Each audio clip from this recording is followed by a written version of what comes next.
kayo at saka sa mga kapitbahay namin sa Bagong Silang.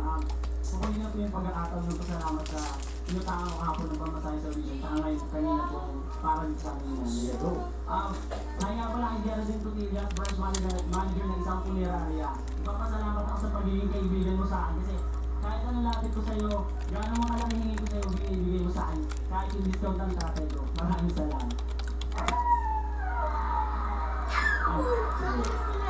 Sa'yo nilagawa sa Bernarda bilang? Ako po isang factory worker sa export company sa EPSA Rosario dito. Pero yung inuutakan mo sa Bernarda? Opo, kasi magkaiba kami kapitbahay po namin yung sa Manila. Kaya lang, Ano sa Bernarda? manager po siya, ako po kaibigan lang. Dati po kasi kami, kapitbahay lang po sa mismo namin. Sabi nga, nilagawa ka niya ng kahoy. Okay lang po. Okay lang. Lagi po na-discount sa kanila pag may nawawalan sa pinili namin. Okay. Ano yung discount? Opo. Magkano discount nyo?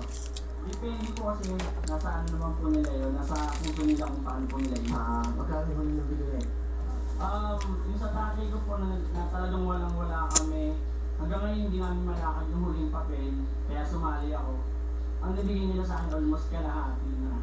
Kaya pasalamat yung sa nanay ko kasi tinutulungan nila po kami kahit anong mangyari. Itong nanay mo, kasama si nanay Sabel. Nanay Sabel, kamusta po? Nanay, welcome po.